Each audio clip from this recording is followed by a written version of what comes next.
en esta ocasión para poder a ver, quiero compartir con ustedes unos videos, pero quiero conectarme a ver si ahí sí me deja. A ver, sí, sí.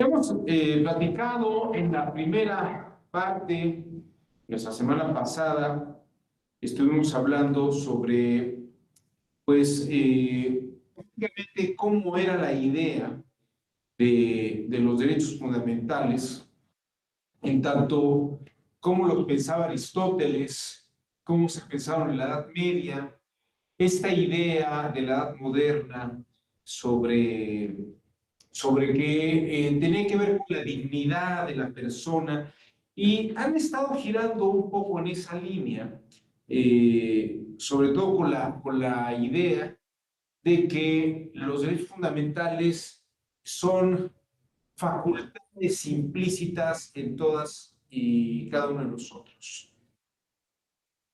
El día de hoy voy a hacer un análisis de los derechos fundamentales desde un punto de vista más contemporáneo. Y cuando me refiero a contemporáneo, voy a hablarles de cómo se entiende o cómo hay una postura en los derechos humanos. La semana pasada, de hecho, hablé sobre esta idea de los integrantes del Partido Comunista, si consideraban que existieran los derechos humanos en las personas, o cuál era la naturaleza humana. La semana pasada hablé sobre esta idea de la dignidad de algo como un ejercicio que se da. Y luego, cuando llegó la Declaración Universal de los Derechos Humanos, vimos que se habla de la dignidad en cuanto a la persona y a las facultades implícitas de la persona, como que la línea de Avicena, la línea de Duns Scoto, esta línea que consideraba que los derechos, de Juan de Gersón, que consideraba que los derechos están implícitos en la persona. En ese sentido, esa era el fundamento epistémico de los individuos, de sus derechos fundamentales. Como está en mi naturaleza tener propiedades, ser libre, evitar que me estén violentando, esos derechos fundamentales desde esa perspectiva serían fundamentos básicos. Bueno, el día de hoy voy a abordar una perspectiva distinta, y les digo más bien en una línea contemporánea, sobre la idea de los derechos fundamentales en tres autores, básicamente. Uno es Noam Chomsky, luego hablaremos de Michel Foucault, obviamente, y de John Rawls. John Rawls, en tanto que es un autor que habla sobre los derechos fundamentales en las personas y busca una metodología para determinar cuáles son esos derechos fundamentales esenciales en las personas. Vamos a hablar sobre John Rawls en ese sentido. A partir de Chomsky, que de hecho John Rawls cita a Chomsky, es un autor que trabaja Chomsky y que mucho del pensamiento de John Rawls se está con base o parte de una base que vamos a encontrar en Noam Chomsky. Ahora te voy a explicar, precisamente por eso empiezo con Chomsky, y luego iré con Michel Foucault. ¿Por qué Michel Foucault? Porque Michel Foucault tuvo un debate con Noam Chomsky a principios de los años 70, donde precisamente él habla sobre la naturaleza humana desde el punto de vista de la izquierda. Y es lo que creo que valdría la pena revisar en cuanto a la obra de Michel Foucault. Esta idea de qué es la naturaleza humana. Estoy aquí alistando los videos, prácticamente ya están listos. Aquí está. Bueno, entonces voy a empezar con Noam Chomsky. ¿Por qué empiezo con Noam Chomsky? Pues miren, verán ustedes, empiezo con Noam Chomsky porque Chomsky es un lingüista. Noam Chomsky es un lingüista, pero es un lingüista que en el año 1956 participó en un evento sumamente importante que tiene que ver un poco con lo que está pasando en nuestro mundo contemporáneo. Y déjenme decirles de qué se trata. Desde finales de la Segunda Guerra Mundial, y me refiero al año 1944-45, y les fíjense ustedes, estoy hablando del final de la Segunda Guerra Mundial y quiero que vean ustedes de qué vamos a hablar ahora. Desde finales de la Segunda Guerra Mundial, hubo un grupo de científicos que estuvieron involucrados en el proyecto Manhattan, entre otros, entre ellos John von Neumann, que plantearon toda una teoría que se conoce como la teoría cibernética.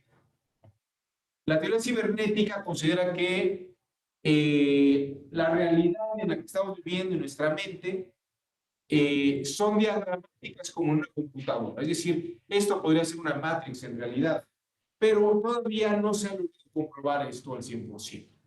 Ni siquiera el 10% se puede decir que esto sea una matrix o una matriz computacional.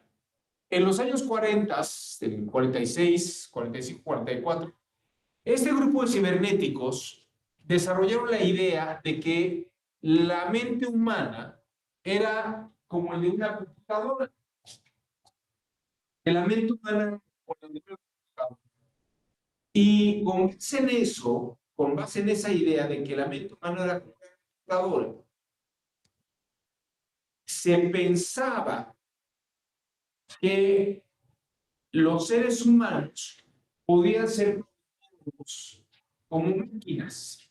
Y esto tuvo que ver con una corriente psicológica que se llamó el conductismo y estaba encabezada principalmente por dos señores que eran Watson y Skinner. Rupert Skinner, que desarrolló toda una teoría sobre control de los animales y pensaba que también puede existir el control de las personas. Esto es muy debatible y en parte parece que sí es cierto, pero no es absoluto, bien radical. Pero en 1956, Noam Chomsky, fíjense, es que esto es muy importante. ¿Qué pasa si Skinner y Watson tienen razón y nuestros comportamientos son programables, son programáticos? ¿Dónde está la libertad humana? Hay un derecho fundamental. O sea, si los medios de comunicación, si el trabajo educativo y el medio ambiente pueden condicionar a una persona e incluso determinar su comportamiento, que es lo que quiero que vean ustedes, que hay una diferencia entre condicionar y determinar. El conductismo plantea que se puede condicionar el comportamiento de los seres humanos como el de las palomas o el de los animales, los perros, los gatos. Skinner pensaba que si ponía a los chimpancés a hacer ciertas cosas y adquirir como premio una banana, se les podía condicionar a ese tipo de aprendizaje. El conductismo lo que cree es que nuestro cerebro y nuestra mente se pueden programar y nuestros comportamientos se pueden programar. Bueno, si esto es cierto, ¿dónde están los derechos fundamentales? ¿Dónde está nuestra libertad al final de cuentas? Y todo lo que podría derivar de los derechos fundamentales que son la propiedad, el no ser violentado, el poderme desarrollar libremente. ¿Dónde estaría esa posibilidad si yo fuera un sujeto y todos fuéramos sujetos de condicionamientos psicológicos, conductistas? Y aquí creo que es muy importante hacer una distinción. Puede haber condicionamientos, pero los condicionamientos no son determinación. Los condicionamientos no son determinaciones. Creo que esto es muy importante, porque la sesión de la semana pasada estuvimos pensando y dándole vuelta al tema sobre cuál es el fundamento epistemológico, de acuerdo a estos filósofos y pensadores modernos, desde los clásicos, pues era un poco la condición de la naturaleza humana.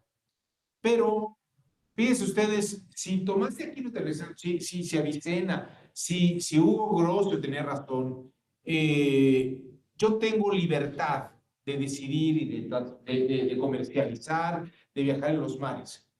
Pero esa libertad existe si mi mente ha sido programada y condicionada, e incluso pensar que existe una determinación por los medios.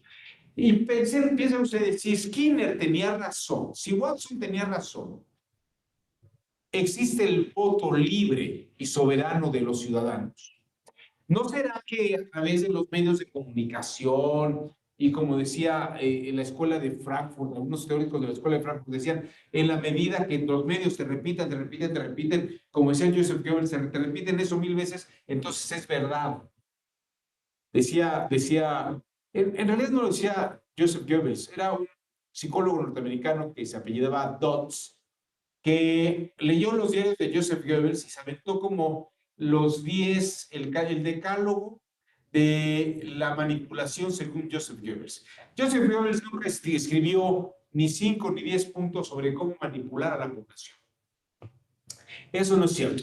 No está en los diarios de Goebbels. Yo les puedo decir que leí los diarios de Goebbels y no hay un catálogo de los 10 puntos. Este es un invento de Dodds, este psicólogo norteamericano que dijo, yo voy a sacar de estos diálogos, de estas cosas, las 10 ideas de la propaganda de Joseph Goebbels, los 10 principios propagandísticos. Esa es una teoría de Dodds, no de Joseph Goebbels. Él dice que la basa en los estudios de Joseph Goebbels, el que fue ministro de propaganda de Adolfo Hitler.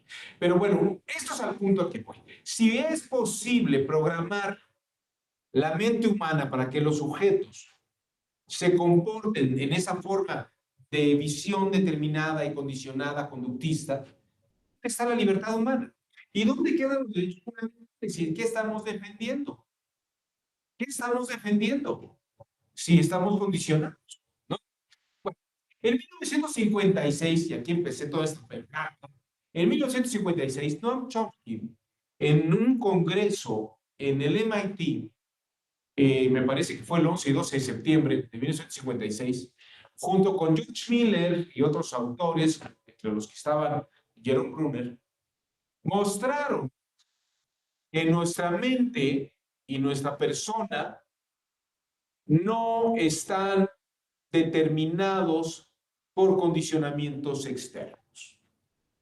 Puede haber condicionamientos, pero no hay determinaciones. Y nuestra mente y nuestro comportamiento es libre. Esto es muy importante. Se lo dijeron a los cibernéticos, que eran científicos de alto nivel. Les digo que eran gente que está involucrada en el proyecto Manhattan. John Feynman fue uno de los matemáticos que desarrolló los cálculos para la explosión de la bomba atómica en Hiroshima y en Nagasaki.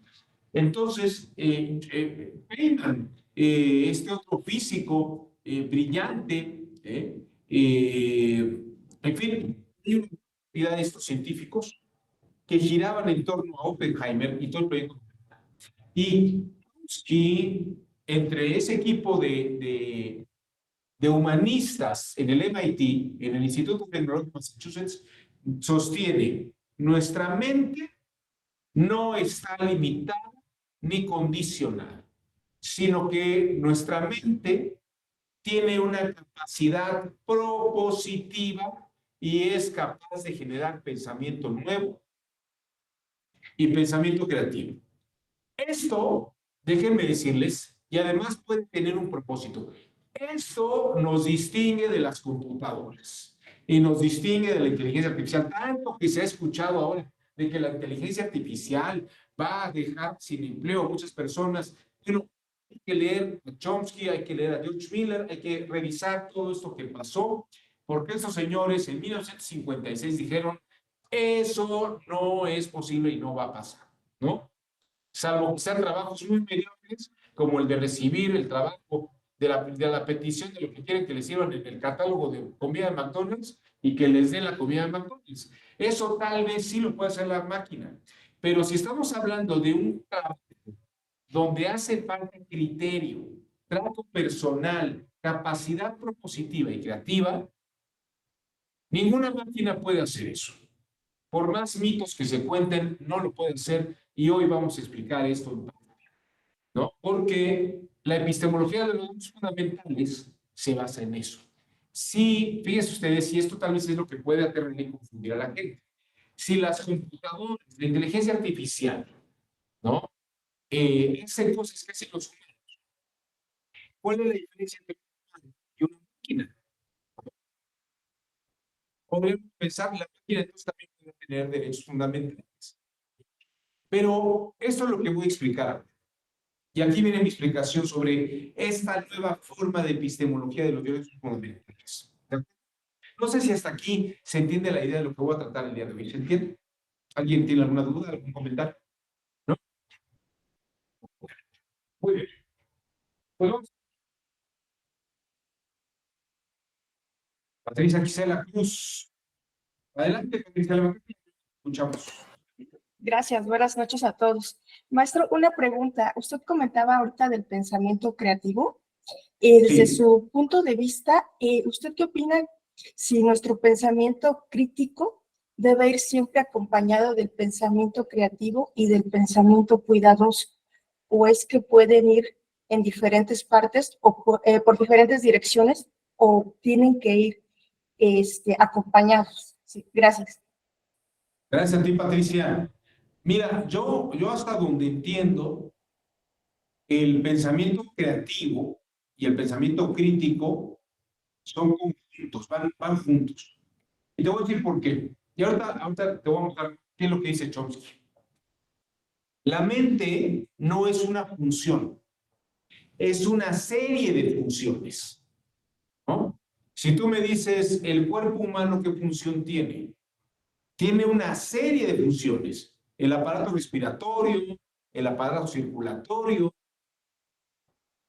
el aparato endocrinólogo, el sistema endocrinológico, son sistemas, son funciones. No existe un cuerpo humano con una función nada más. Tenemos muchas funciones. Nuestra mente, nuestro cerebro, Patricia, tiene muchas funciones. Así como aquí en el tórax, en esta parte del cuerpo, tengo sistema, aparato digestivo, tengo aparato circulatorio, tengo aparato respiratorio. En la mente tengo funciones de razonamiento crítico, tengo funciones de pensamiento creativo, tengo funciones de diversidad, tengo una parte de sensaciones y emociones, de sentimientos. Y opera de una manera conjunta, Patricia. Ahora te lo voy a mostrar. Esto es lo que dice Chomsky. ¿Cómo se obtiene? Fíjese, esto es muy interesante. ¿Cómo sabemos que existe estabilidad propositiva? Déjenme darles una pequeña historia de cómo ocurrieron estas cosas. Cuando estaban pensando que el cerebro humano podría ser como una computadora, un señor apellidado Tolman tenía unas ratitas y las ratitas les enseñó en un laberinto a buscar el camino para llegar a un lugar donde había comida. Y Tolman, pues, hizo el descubrimiento y lo dejó ahí tal cual. Pero lo que pasó con Tolman es que se dio cuenta que las ratitas, mientras él no las observaba, se dio cuenta que las ratitas habían encontrado otras formas de razonamiento para llegar a donde estaba la comida. No los condicionamientos de Tolman, sino que había un pensamiento creativo en eso. Kohler uno de los fundadores del pensamiento Gestalt, se dio cuenta, él tenía unas varas, unas escaleras, tenía unos plátanos colgados de un lado, y los chimpancés con los que estaba experimentando, pues resolvían el problema y aprendían a bajar las bananas con las escaleras y con los tubos y estas cosas. Y luego dejó los tubos en un lugar y se dio cuenta que los chimpancés tomaron el tubo y lo utilizaron como una especie de garrucha, cosa que nunca les habían enseñado. ¿Qué quiere decir esto? Que la ratita, el chimpancé, tienen capacidad de descubrir cosas que no les han enseñado. Y de ahí Chomsky empieza a lo siguiente. Vamos a pensar. Y aquí es donde empieza la parte interesante de todo esto. Y van a ver ustedes cómo saltamos a John Rawls y a esta idea de la libertad y los derechos fundamentales. Aquí hay toda una historia de una epistemología contemporánea muy importante. Y ahorita regreso contigo, Patricia, el asunto del sistema mental que tiene todas estas facultades. Chomsky dice, hay un mito que dice que los niños y las niñas aprenden el idioma escuchando lo que dicen sus papás. Escuchando lo que dicen sus papás. Pero, dice Chomsky, de pronto las niñas y los niños empiezan a construir oraciones, frases que nunca en su vida han escuchado. ¿Cómo es que lo saben? ¿Cómo es que son capaces de generar ideas nuevas que antes no existían? Es decir, no aprenden las frases nada más, sino que construyen a partir de las frases cosas que nunca habían pensado. Esto creo que es muy importante. Y para ilustrar, y van a ver ustedes cómo saltamos a esto, este tema es un tema epistemológico, pero Chomsky salta de la epistemología y de la teoría del lenguaje a una teoría del liberalismo social. Vamos a echarle un vistazo. Esto es...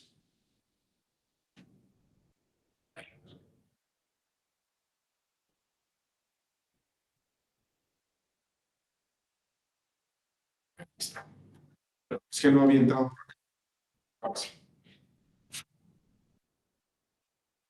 Es que si lo tengo en la pantalla no se escucha el sonido. Por eso traigo esa computadora. Aquí estoy. Bueno, vamos a ver. Y creo que la imagen del aula es 1000 veces mejor que la que tengo yo aquí. ¿Ahí se escucha? Tiene un poco de eco. Bueno, vamos a ver a Chomsky.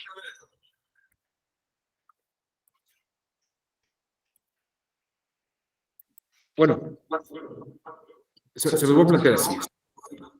A ver, déjenme apagar el micrófono acá.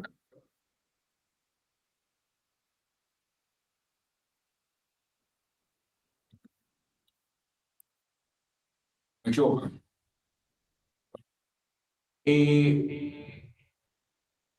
Voy a mostrarles aquí.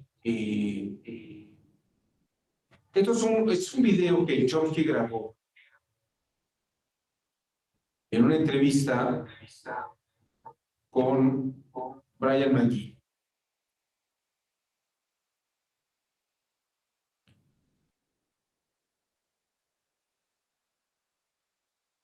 Brian McGee es un filósofo inglés. Este es un video de 1978. Bueno, aquí su introducción es Noam Chomsky hablando sobre el mito del lenguaje, que el lenguaje no se aprende solamente con un aprendizaje de imitar, sino que existe esta capacidad creativa de hacer palabras que no nos habían enseñado los padres. Tal vez antes de esto, vale la pena ver este primer video. No sé si también hay que explicar un poco quién es Noam Chomsky. Noam Chomsky es un lingüista muy importante de nuestro tiempo, todavía vive, debe tener unos 96 años de edad, y es el autor vivo más citado en la historia de la humanidad. Vamos a echar un vistazo a Noam Chomsky.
A ver.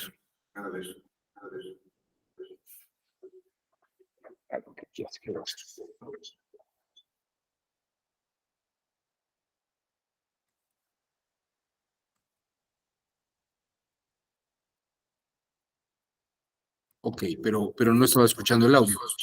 Déjenme, voy a bajar el volumen acá en la pantalla.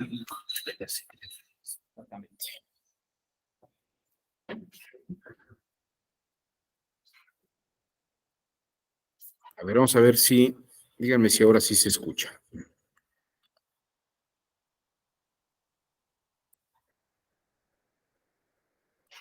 Invented modern linguistics by the age of 30, Chomsky joined the gathering swell of protest in the 60s.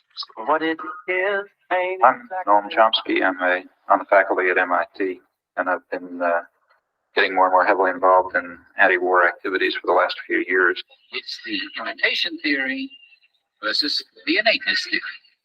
A common sense theory about how children learn to talk is that they listen to their parents and they imitate their parents. But every child, like every adult, can produce brand new sentences that that child has never heard before and never produced before. I hate you, Mother. Now, come on. You didn't learn this from your mother. You just have to listen to a 3-year-old for a few minutes to realize that they're not simply imitating what they hear from their parents. I've heard children say things like, "Stop giggling me," or "My teacher holded the baby rabbits," or "My nose is crying," when the child's nose was running, or "I'm barefoot all over." A very funny sort of imitation.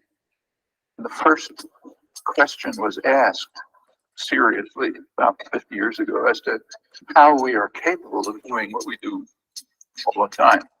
How are we capable of understanding, producing expressions which we've never heard, which may have never been uttered in the history of the language, and do it over an infinite range, understand well how a finite object like a brain can in fact construct an infinite array of structured expressions, which each of which constitutes a thought, and we can externalize it in some sensory motor medium, which will allow others to penetrate the work, to comprehend the workings of our minds. So this is a species characteristic of human. Chomsky has argued, to my mind, convincingly, that many of the processes of mental computation involved in the normal use of language are inherited. You're born with them. They're in your genetic makeup. Coded in the DNA, the way it's coded in the DNA of a human being that is going to develop arms instead of wings. And then if it's, as it were, coded in the genes, it's not surprising that we're all good at it. It's like we're all good at having hair or something. Having two arms, as Chomsky likes to say. Walking is presumably encoded in your DNA. It's part of the innate program of human beings in their development, that they're going to learn to walk and not learn to fly. And perhaps not learn to climb very well. They'll learn to walk terrifically well. We're designed to walk. It's actually an open question to what extent a child has to be in an environment of walking people in order to walk. But that we are designed to walk is certain. That we are taught to walk is possible. And pretty much by nobody's going to walk by. In fact, you can't prevent a child from learning it. It's probably a mistake to even use the word learning in connection with language acquisition. As far as we understand it, it has very much the properties of normal physical growth. Bueno, ¿me escuchan ahí? Bueno, quiero que vean ustedes, esto que dice Chomsky es muy importante. Nosotros tenemos una serie de facultades. Tenemos dos piernas y tenemos brazos. Y dice Chomsky, nuestro cerebro, nuestra mente, está diseñada para que cuando el cerebro lo esté indicando, podamos levantarnos, podamos caminar y aprender a caminar y podamos aprender a mover los brazos y los dedos. Dice, lo mismo le pasa a un ave. Una ave está programada para poder mover sus alas. Un colibrí está programado para batir sus alas muy rápidamente. Eso no lo tiene que aprender, lo sabe hacer. Pero aquí está el punto más interesante, Patricia.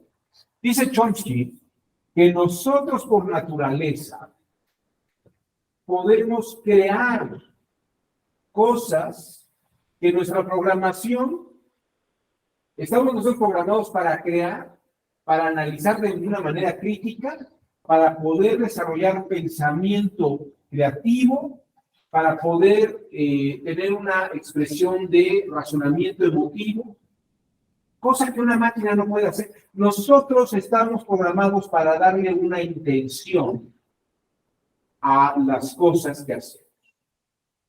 Una inteligencia artificial no lo puede hacer. La inteligencia artificial no está programada para generar pensamiento nuevo. Puede combinar lo que sabe, puede meterse al internet y combinar lo que hay, pero no tiene iniciativa, cosa que sí ocurre con la mente humana. Y esto ocurre, Gisela, así se llama mi hermana, Gisela. Esto ocurre precisamente porque Chomsky lo que dice es que la mente es un sistema de facultades. Es un sistema de facultades donde podemos tener un pensamiento musical, podemos tener el pensamiento del lenguaje, que es el del que él habla, pero así como también nos damos cuenta de las cosas de la física, también desarrollamos emociones. Nuestra mente no solamente tiene una actividad que puede ser condicionada. Nuestra mente son facultades, como lo decía hace rato, nuestro cuerpo tiene aparatos circulatorios, respiratorios, sistema linfático. La mente puede hacer todas esas cosas porque son muchos sistemas. Es un sistema, digamos que es un sistema que tiene todas esas facultades. Vamos a echarle un vistazo a lo que dice Chomsky con esto.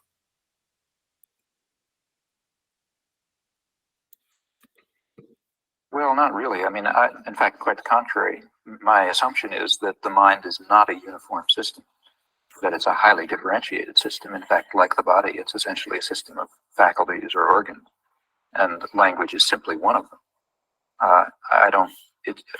We don't have to go to the level of Stravinsky to find examples of thinking without language. I'm sure that everyone who introspects, who thinks about what he himself is doing, will know at once that much of his thinking doesn't involve language. Or say, well, the thinking of a cat, let's say, plainly doesn't involve language. there are other modes of thought, there are other faculties, and I think that the musical faculty is one which is particularly interesting, I think, because it's extremely likely. In fact, here's an area, in a sense, like physics, that is where very rapid and rich development took place in a way which was over a long period of, say, Western history, in a way which was very intelligible to others. No sé si aquí está claro el tema. Creo que ahí está muy claro el tema. Lo que está diciendo Chomsky es que somos un sistema de facultades, donde hay emociones, un lenguaje intuitivo de música, un lenguaje intuitivo de habla, y a partir de todo esto, nosotros podemos hacer propuestas. Esto es muy importante, porque hasta aquí Noam Chomsky. Esto es lo que he querido mostrar de Noam Chomsky. Es un autor que nos revela que en nuestros días, les digo, este hombre está vivo todavía, esto que está viendo es una entrevista del 78, donde él dice que existe una naturaleza humana. Y esa naturaleza humana, con este sistema de facultades, requiere libertad, capacidad de adquirir cosas, propiedad, tener una vida más segura, todos esos derechos fundamentales. Se los diría en esos términos. Noam Chomsky es un epistemólogo contemporáneo de lo que habían dicho los padres fundadores. Es un filósofo lingüista, sobre todo lingüista norteamericano. Pero quiero que vean que está marcando una pauta sumamente importante. Bueno, aquí no Chomsky. Luego, vamos a ver a otro autor norteamericano que cita a Chomsky, que es John Rawls. John Rawls escribió un libro que se llama Una teoría de la justicia. En realidad escribió muchos otros libros, pero nos interesa esta obra que se llama Una teoría de la justicia. En ella, la pregunta que se hace John Rawls, fíjense ustedes qué es lo que plantea aquí. Denme un minuto. Acá está. John Rawls dice, vamos a encontrar los principios fundamentales o los derechos fundamentales de los seres humanos. Esto es lo que busca una teoría de justicia. Dice, vamos a pensar si así como Chomsky dice que existen estas facultades naturales en el ser humano, existe la percepción de los principios fundamentales de los seres humanos. Y entonces tiene un método, que esto es un poco lo que es polémico, pero quiero que vean ustedes qué es lo que se le ocurre a John Rawls. A él se le ocurre lo siguiente. Vamos a compartir esta lámina.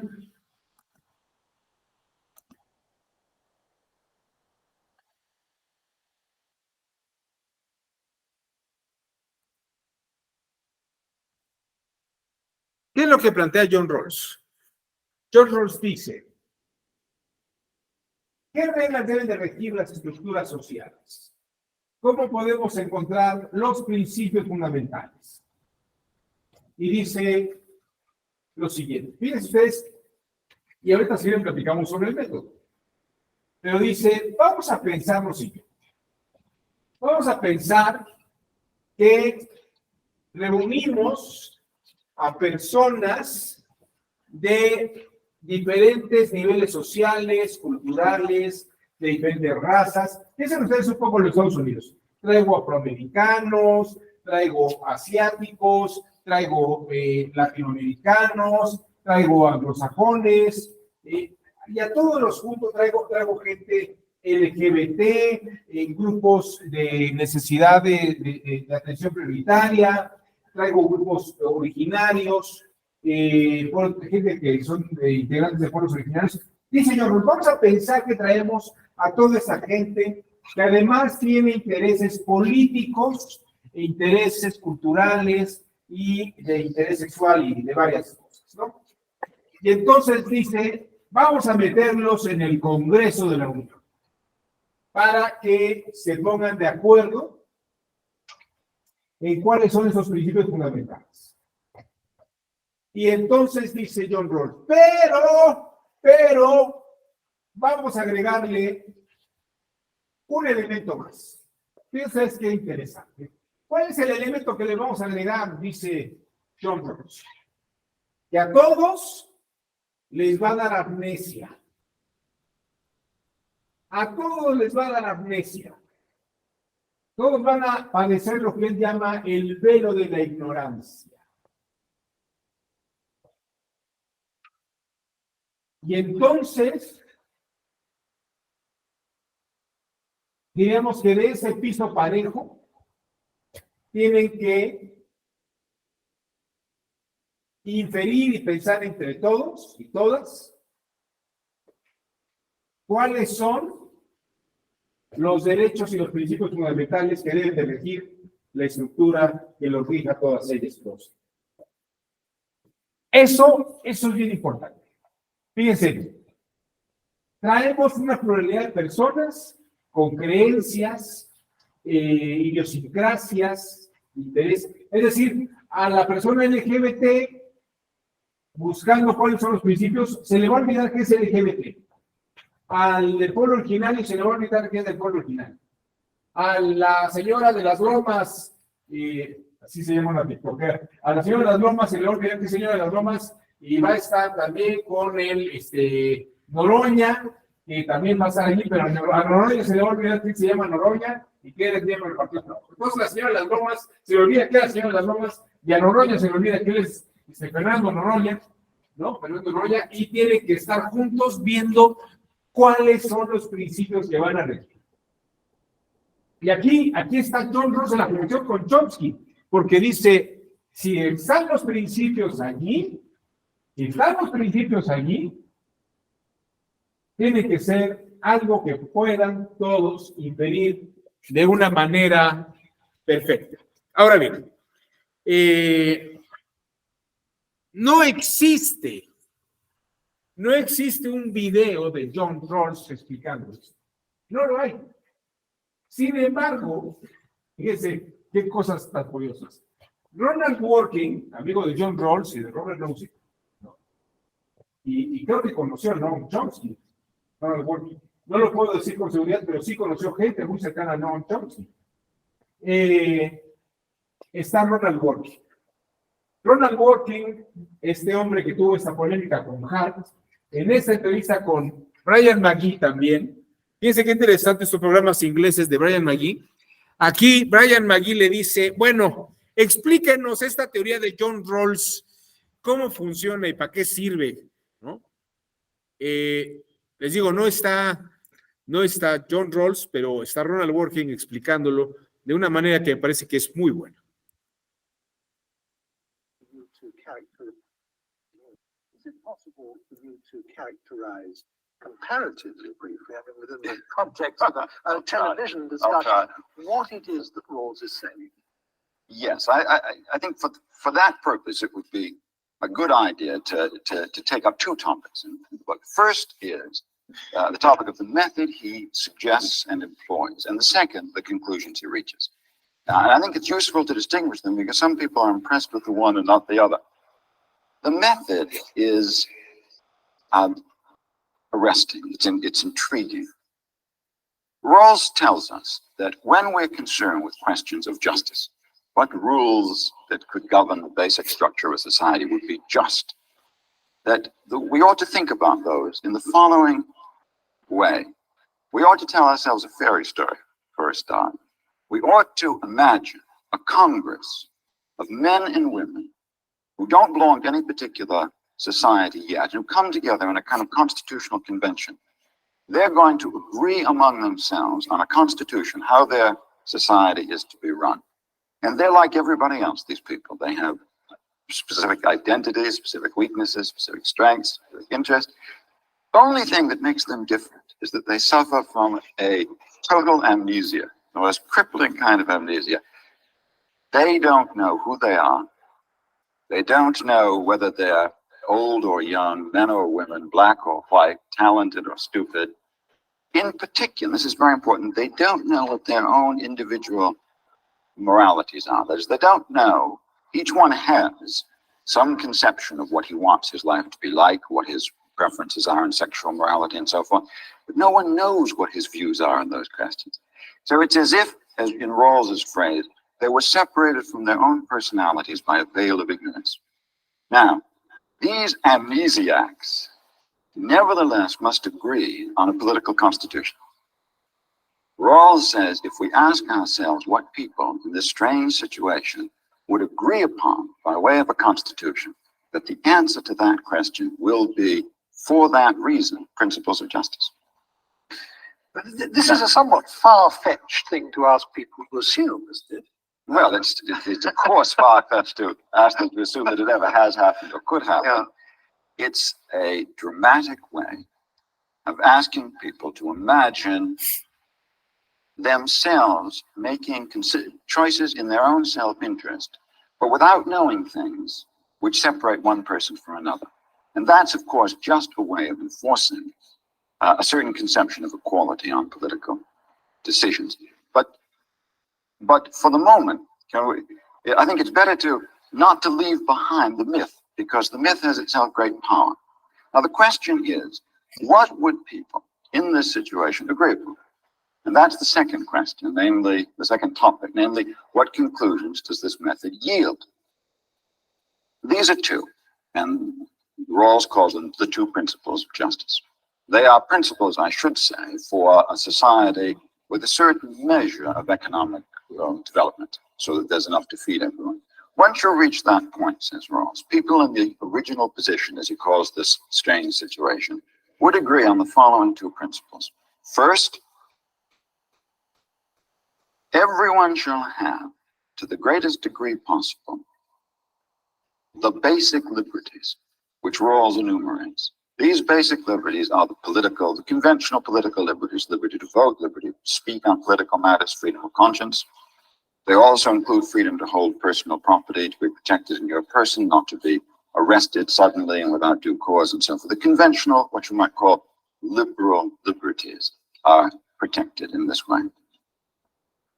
Secondly, the second principle of justice, no inequality in society, in distribution, no difference in wealth is to be tolerated unless that difference works for the benefit of the worst off group in the society.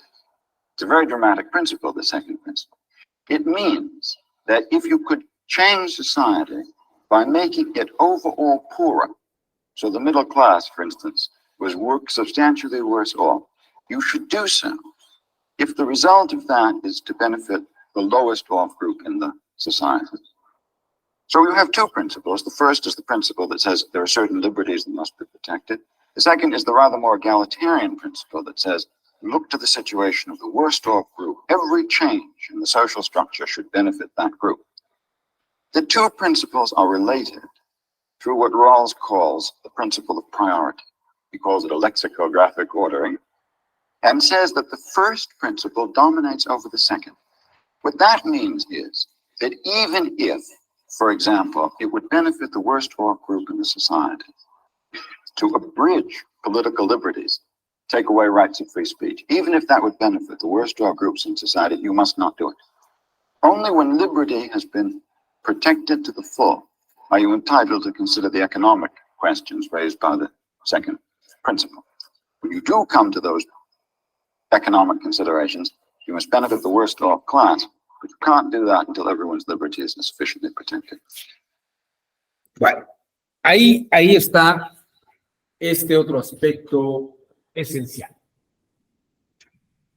John Rawls dice en esta situación, a todas estas personas les da amnesia, pero se ponen de acuerdo, y dice Rawls, sin atender a sus intereses, que son LGBT, grupos de atención prioritaria, personas que pertenecen a grupos de lengua originaria, pueblos originarios, que sean comunistas, que sean morenistas, priistas, panistas, no les importa eso. La señora de las bromas, no, ya están en un lugar y tienen amnesia. Y parecería, como dice Chomsky, que por esa facultad innata, esa naturaleza que tenemos en nuestro sistema de facultades, dice John Rawls, tenemos dos principios. Bueno, primero, la primera parte son todos esos principios que están en la Constitución. Libertad de expresión, la libertad de tránsito, libertad de voto, todas esas libertades son la parte epistemológica de los derechos fundamentales. Pero fíjense que ya no es el padre fundador, ni son los revolucionarios franceses. Estos señores tienen nombre y apellido, son John Rawls, Ronald Dworkin, Noam Chomsky, que dicen, sí, ahí está naturaleza en los seres humanos. Y hay que proteger esos derechos esenciales. El segundo derecho del que habla Ronald Dworkin, y esto también es muy importante porque dice, esto ocurre, esta situación hipotética ocurre en un mundo en el que todos tienen que comer, ¿no? Y llega a decir que si por una situación de atención a estos grupos, por beneficiarse económicamente, voy a privar las libertades, no debería ocurrir. Es decir, hay que conservar las libertades. Luego entonces, lo que habría que hacer es tratar de buscar formas en que la gente que genera riqueza pueda transmitir esa riqueza a los sectores menos favorecidos. Ahí habría que ver cuál sería la fórmula. Tal vez aquí nuestro señor presidente, igual que Lula da Silva, y igual que el Banco de Reconstrucción Europeo, pensó en las becas, ¿no? En esas becas como el bienestar, becas a adultos mayores. Pero, por ejemplo, en China hay una derrama económica de las clases elitistas hacia los menos favorecidos. Pero bueno, eso es otro tema. Pero lo que quiero decir es que aquí hay una epistemología de los derechos fundamentales. En Chomsky, por esta naturaleza humana, que es propositiva y que, con base en su sistema de funciones, tiene esa capacidad crítica, artística, creativa, emocional. Existe esto en la naturaleza humana. Y lo demuestra Noam Chomsky como científico. John Rawls, en la boca de Ronald Dworkin, nos dice efectivamente que por sentido común la gente estaría de acuerdo en conservar esos principios básicos, ¿no? Siguiendo la línea de Chomsky de que existe esa naturaleza implícita. Ahora bien, ya he avanzado en dos de mis tres autores, Chomsky, John Rawls, y ahora voy a hablar de Michel Foucault. Michel Foucault es un autor que pertenece más bien a las líneas de pensamiento de la izquierda. Y aquí hay que decir que Michel Foucault, al igual que algunos otros franceses como Louis Althusser, pretendieron entender el marxismo como una forma de operación de la realidad. Pero el marxismo no es una epistemología, es una idea filosófica que en la práctica histórica parece que fracasa, porque además los sistemas que aplicaron el marxismo son sistemas totalitarios. Pero, dice Louis Althusser, que luego Michel Foucault toma alguna serie de ideas, son un poco esa contradicción en la realidad que hay que revisar. El marxismo tiene que revisarse, tiene que superar esas contradicciones. Pero, cuando se encuentra con Noam Chomsky, a principios de los años 70, Foucault plantea que no existe esta naturaleza humana. Es decir, más bien, no creo que hable precisamente sobre la naturaleza humana chomskiana, ¿no?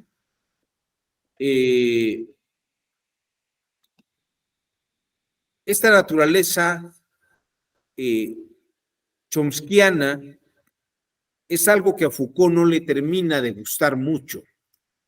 A ver, aquí en el chat, Morán Torres, a propósito de lo que precisó respecto del marxismo, ¿cuál es la diferencia entre epistemología e idea?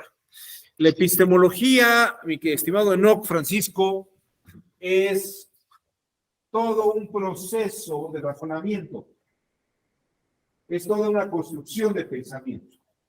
Cómo pensamos, cómo construimos nuestra percepción de la realidad.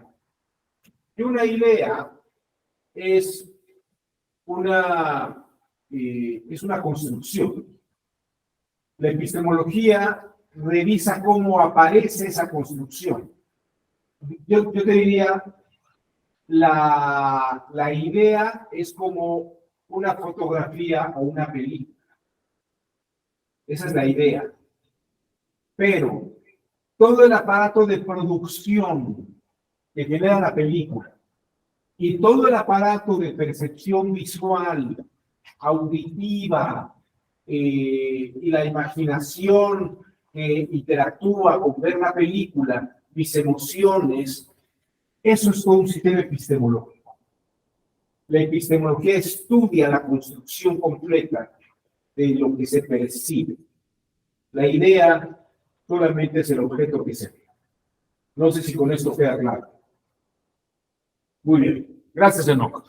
Vamos a ver qué dice Michel Foucault sobre la naturaleza humana.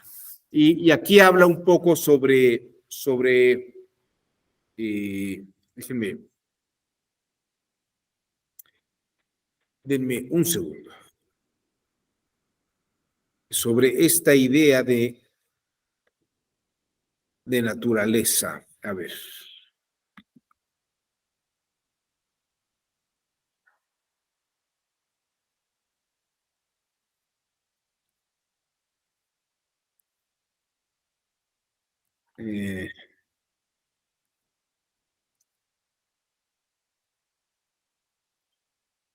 A ver.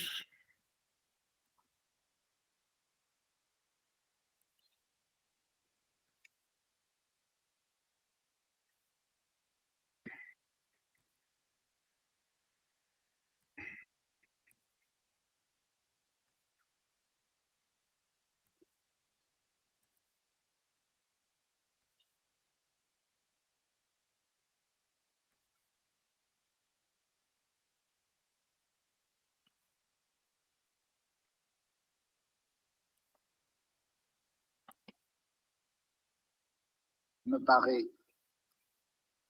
En revanche, une des tâches qui me paraît urgente, immédiate, avant même toute autre chose, c'est celle-ci. On a l'habitude, du moins dans notre société européenne, de considérer que le pouvoir, il est localisé entre les mains du gouvernement et il s'exerce par un certain nombre d'institutions bien particulières qui sont l'administration, en France on appelle ça préfectorale, l'administration, la police, l'armée. On sait que toutes ces institutions-là sont faites pour transmettre les ordres, les faire appliquer et punir les gens qui n'obéissent pas. Mais je crois que le pouvoir politique, il s'exerce encore, il s'exerce en outre, de plus, par l'intermédiaire d'un certain nombre d'institutions qui ont l'air comme ça de n'avoir rien de commun avec le pouvoir politique, qui ont l'air d'en être indépendantes et qui ne le sont pas. On sait bien que l'université, d'une façon générale, tout le système scolaire, qui en apparence est fait simplement pour distribuer le savoir, on sait que cet appareil scolaire est fait pour maintenir au pouvoir une certaine classe sociale et exclure des instruments du pouvoir toute une autre classe sociale. Quelque chose comme la psychiatrie, qui en apparence aussi n'est destinée qu'au bien de l'humanité et à la connaissance des psychiatres, la psychiatrie est encore d'une certaine manière de faire peser un pouvoir politique sur un groupe social. La justice également. Bon. Et il me semble que la tâche politique actuelle dans une société comme la nôtre, c'est de critiquer le jeu des institutions apparemment les plus neutres et les plus indépendantes, de les critiquer, de l'attaquer de telle manière que la violence politique qui s'exerçaient obscurément en eux surgissent et pour qu'on puisse lutter contre elles. Bueno, quiero que vean ustedes aquí dónde entra la polémica en contra. Para Foucault, el Estado, como diría Luis Althusser, tiene dispositivos de control. Lo que Althusser llama los aparatos ideológicos del Estado. El gobierno, la educación, el ejército, la policía, todo esto son como condicionamientos que nos llevan a comportarnos de cierta manera. Y aquí el discurso marxista de Foucault es, bueno, en ese contexto, la sociedad que tiene esta estructura y existe esta libertad económica que parece que solamente va a privilegiar a ciertos sectores sociales, mantiene en la marginalidad a grupos menos favorecidos. Entonces, si esta libertad humana existe,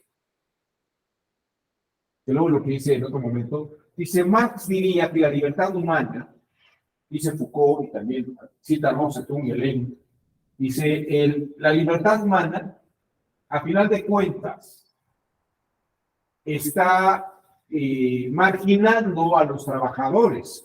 Si uno tiene libertad a explotar, a hacer dinero, a ser propietario, esa forma social, de alguna manera, lo que está haciendo es explotar al otro sector. Y entonces la pregunta que se le puede hacer a Althusser, en este caso, y es una pregunta válida, es, entonces, ¿dónde está la libertad? ¿Dónde están los derechos fundamentales?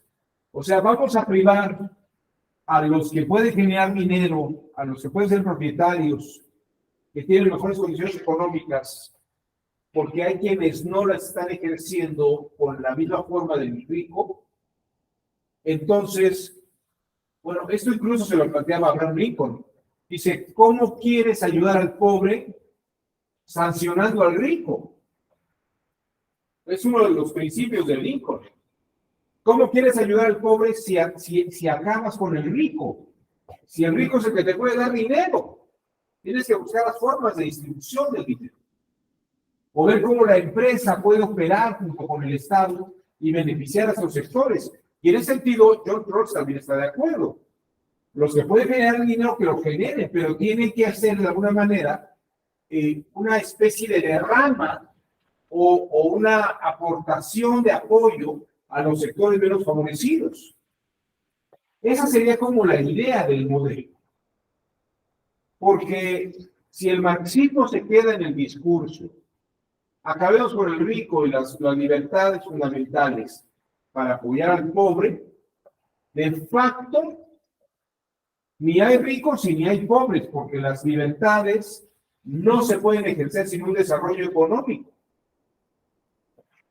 Por eso, los derechos fundamentales, como la libertad de expresión, la libertad de asociación, la libertad de circulación, la libertad de tránsito, todas estas ideas están en razón de la libertad y la generación de propiedad. Esa es la parte epistemológica, porque de lo contrario, si el marxismo llega al extremo, es lo que Luis Althusser dice, es que ahí hay una contradicción, hay que ver cómo la resolvemos. Bueno, pero Luis Althusser ya se murió y los científicos marxistas revisionistas no terminan de arreglar este asunto.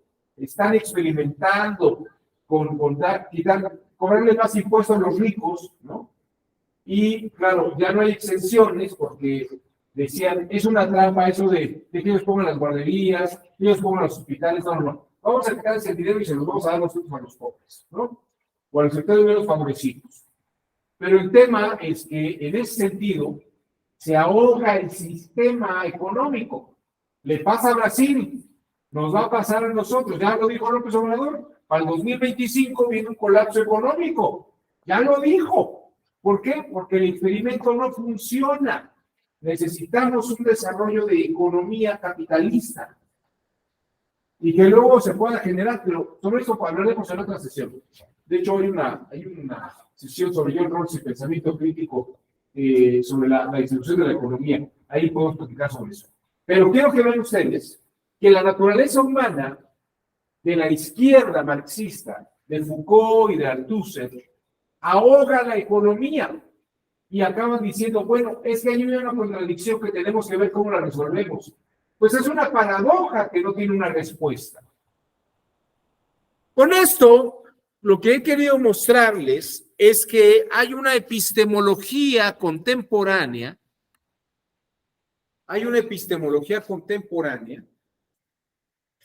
de los derechos fundamentales. Y es una economía, es una epistemología que asume un sistema sociopolítico y económico, democrático, el desarrollo del capitalismo. Incluso la misma Cuba y la misma Venezuela, Corea del Norte, tienen desarrollos capitalistas. Lo que pasa es que están muy mal administrados.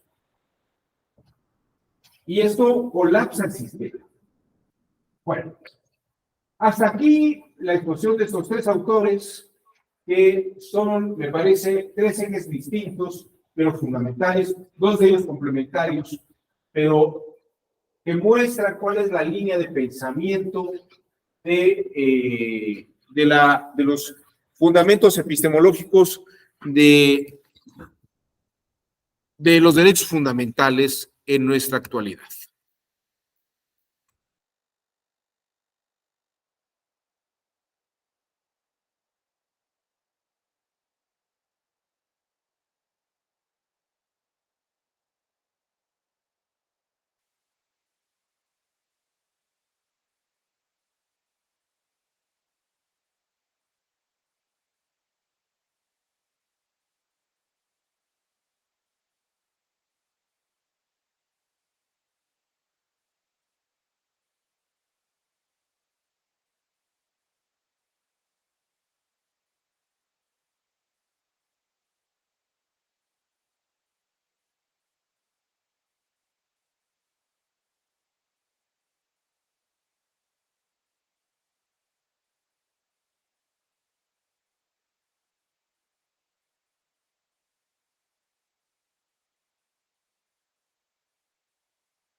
A ver, ahí, díganme si se escucha ahora.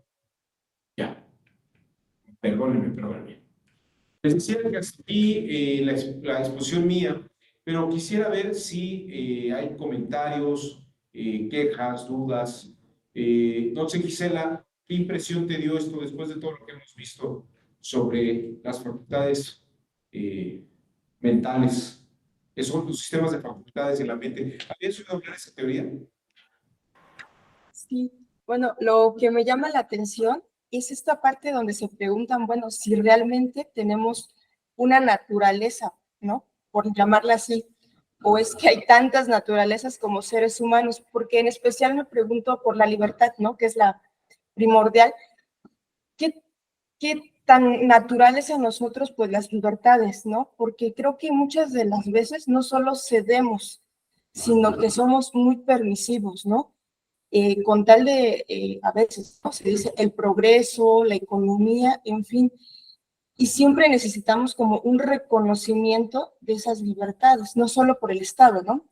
Sino en general. Puedo entender que es obviamente por un orden, pero digo, o sea, yo siento que nuestra libertad muchas de las veces está condicionada al momento que se vive y también creo que más que ser como algo natural, atiende a nuestros intereses, ¿no?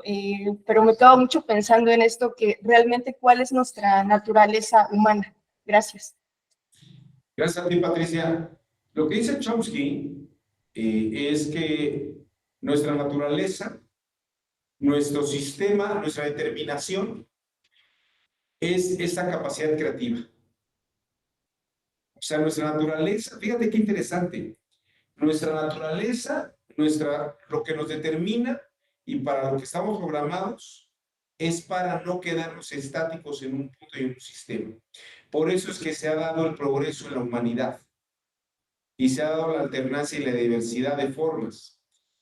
Y me parece, por ejemplo, mucho el discurso LGBT sobre la identidad de género, más allá del sexo, es producto de esta capacidad, esta posibilidad de pensar de otra forma la realidad que estamos viviendo. Tal vez haya algunos límites físicos, pero no mentales. Y precisamente los problemas y las paradojas que tenemos ahora, tal vez se pueden resolver más adelante, precisamente porque no estamos limitados a quedarnos pensando como pensamos ahora. Hace 50 años este pensamiento no existía y ahora existe y además está en un proceso de construcción. Natalia Colín, levantó usted la mano, escuchamos. Sí, maestra, muchas gracias. Pues regresando a la teoría de Chomsky, me parece bastante interesante o importante realizar un contraste, ¿no? O sea, por ejemplo, mientras Chomsky desarrolla esta teoría donde pues dice que el lenguaje es esta capacidad que se desarrolla porque de cierta manera se encuentra innata esta potencialidad, ¿no? Pero, Sí. por ejemplo, hay otros autores como Pierre Bourdieu que habla, no sé, sobre el capital cultural, incluso el capital jurídico, ¿no? Y menciona cómo realmente toda esta capacidad de crear incluso lenguaje, de utilizarlo y de generar conocimiento, no depende de algo innato, sino es la manera en que se puede ir transmitiendo de generación en generación. Entonces, el lugar donde nosotros vivimos, donde nacemos, el estrato social, si tenemos la posibilidad de acceder a la universidad, si nuestros padres estudiaron una carrera, esto es realmente lo que va a determinar esta capacidad de comunicación y de generación del conocimiento, ¿no? Entonces, pues me parece como interesante ese contraste, ¿no? Y que también a partir de esta visión podemos entender como diferentes fundamentos de los derechos, porque si adoptamos este innatismo de Chomsky, pues obviamente vamos a considerar como fundamentos o como derechos fundamentales, ya mencionaba, ¿no? La libertad, que sería como bastante importante para poder llevar a cabo este desarrollo cognitivo. Pero si tomamos, por ejemplo, este constructivismo social de Pierre Bourdieu, pues vamos a tomar como derechos fundamentales otros, como la igualdad, ¿no? Que todos nos encontremos en la posibilidad de tener este capital cultural y que no se desarrolle de manera desigual. Es muy interesante lo que estás planteando, Natalia. Aquí me gustaría hacer una observación práctica. No es de hecho, no en teoría, de hecho, no en las mismas condiciones mejora la condición de la población. Y te voy a poner un ejemplo. China en el 2004-2006 tenía 1.300 millones de chinos. A la universidad asistía menos del 1%. Eran 1.300 millones. Y en las universidades había 1 millón, menos de 1.200.000 estudiantes. Hoy puedes hacer el comparativo. China en este momento tiene, si yo no me equivoco, debe ser 1.400 millones. 1.400 millones. Más o menos. 1.350 millones, más o menos. Échale un vistazo ahorita, por ejemplo, a Google. ¿Cuántos estudiantes universitarios chinos hay en este momento? Si te das cuenta, no alcanzan los 3 millones. No alcanzan ni siquiera los 3 millones. Quiere decir que todavía estamos abajo del 1%. Y sin embargo, China, que es una sociedad elitista, porque solamente los que estudian más tienen mejores condiciones económicas, es una especie de meritocracia. Eso es muy interesante. No es una especulación de Bourdieu, es un hecho fáctico. En China, esos 2 millones que fueron a la universidad por año generan un Producto Interno Bruto del 7%. Piénsalo ahora sí. México tiene en edad universitaria 15 millones de estudiantes. Bueno, 15 millones de personas. En la época de Felipe Calderón, que era una mala época, 2 de cada 4 estudiantes, o 2 de cada 4 personas en edad de estudiar en la universidad, entraban a la universidad. 2 de cada 4. O sea que estamos hablando, si son 15 millones, estamos hablando de 7 millones de personas. Hoy las condiciones han cambiado, Natalia. Se han abierto muchas universidades más y hay muchas privadas. Hoy, 3 de cada 4 o 2,5 de cada 4 entran a la universidad, pueden entrar a una universidad. México tiene una economía del 3%, 2%. ¿Qué quiere decir esto? Y somos 130 millones. Los chinos son 1,300 millones. Son 10 veces más. Es decir, si le hiciéramos caso a Pierre Bourdieu,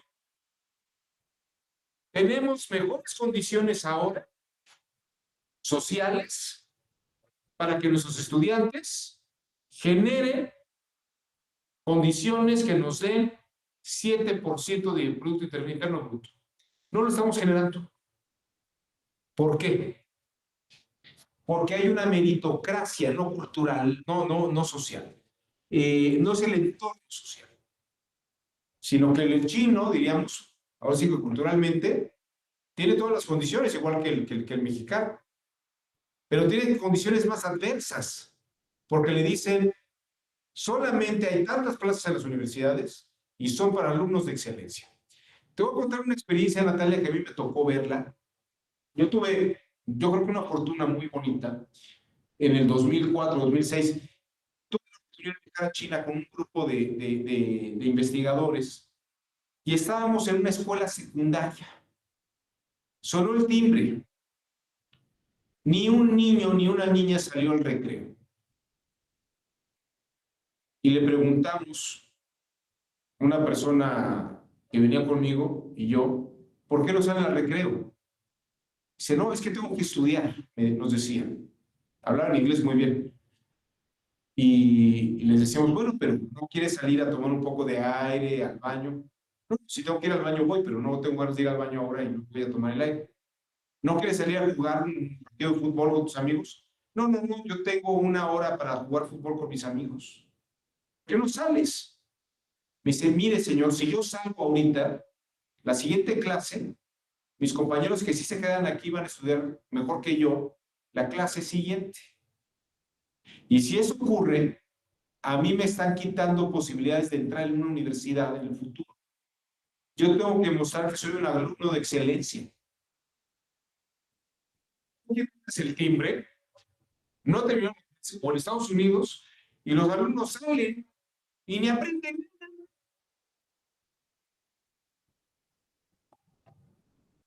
Es una anécdota experiencial, Natalia. Piénsalo un poco en ese sentido. Pierre Bourdieu que nos dice es, ¿cómo se pueden establecer las mismas condiciones para todos? Las tenemos. Aunque sea la educación pública en la mayoría de los casos. Pero de fondo el fenómeno chino le rompe el campo a cualquier teoría bordiana. Pierre Bourdieu es un hombre muy elegante, muy simpático, habla así de aquí para allá. Pero el caso China le rompe el esquema de Pierre Bourdieu. No es que socialmente tengamos las mismas condiciones, todos las tenemos en México. Tenemos muchos académicos, Tenemos investigadores en el SNI. ¿Por qué crees que desacte? A mí me parece que lo que hizo López Obrador con el SNI era muy loable. Me van a matar los investigadores, pero les voy a decir por qué. Porque teníamos muchos investigadores que investigaban cosas inútiles. La verdad.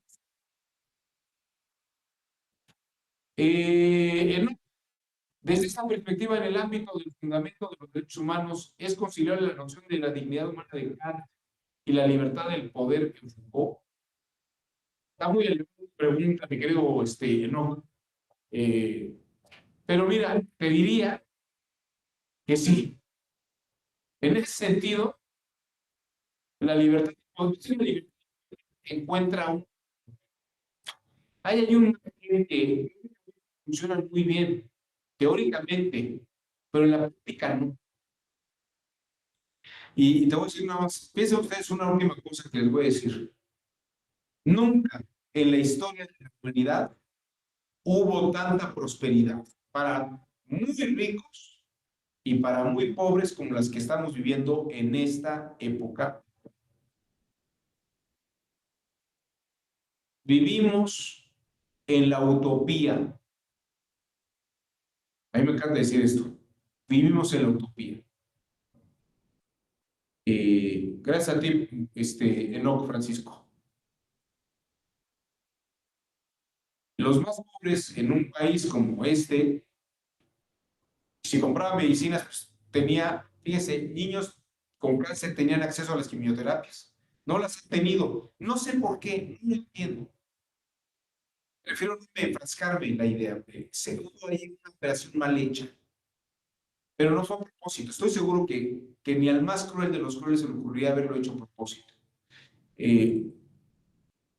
Si antes les daban agua destilada en vez de quimioterapias, pues eso es un delito.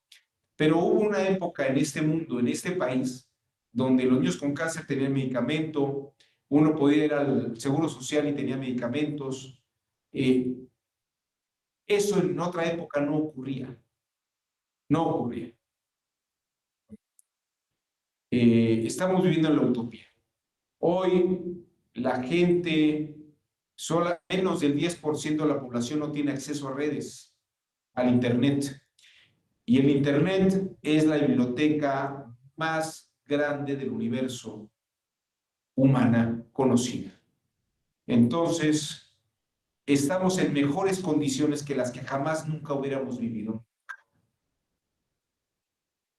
Piensen ustedes. Creo que esto que está ocurriendo en este instante es un alarde de tecnología que en ninguna otra época de la historia hubiera existido. Esta posibilidad de estar yo aquí, ustedes allá, y estar debatiendo sobre estos temas, esto en otras circunstancias hubiera sido carísimo, imposible. ¿No? Estamos viendo la utopía. Bueno, ¿ya nomás? Bueno, pues nos despedimos sobre epistemología y derecho probatorio. Kenia, muchas gracias.